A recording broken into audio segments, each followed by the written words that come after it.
qui m'a poussé à faire partie de cette aventure du débat national sur la transition énergétique, c'est qu'on est dans un pays où depuis des années, on a du mal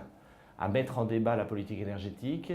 même si on voit bien que des enjeux importants pèsent sur cette politique, que ce soit bien sûr l'enjeu du changement climatique et la nécessité de diviser par 4 nos émissions de gaz à effet de serre, que ce soit l'augmentation du prix de l'énergie, en particulier des combustibles fossiles,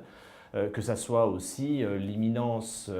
ou la prévalence d'un certain nombre de risques pour la santé publique. On en a parlé avec le diesel ou d'accidents majeurs et on en parle régulièrement avec les accidents nucléaires de Tchernobyl à Fukushima.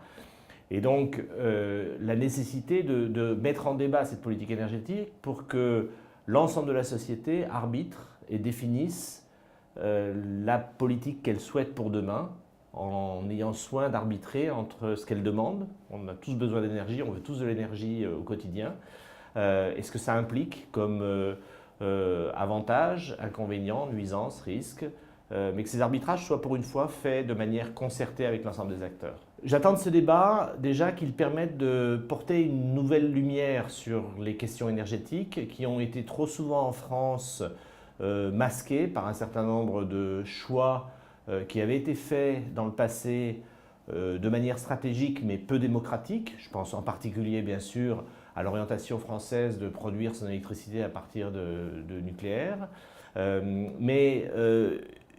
est aujourd'hui à un moment où il faut dire la vérité sur un certain nombre de choses, dire la vérité sur les prix, faire comprendre aux acteurs ce que coûte l'énergie, le fait que notamment elle coûtera de plus en plus cher. Et donc il faut se préparer à vivre les mutations à venir et donc les anticiper plutôt que les subir.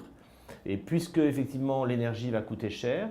apprendre à en consommer moins, à confort constant, et aujourd'hui on sait que c'est possible.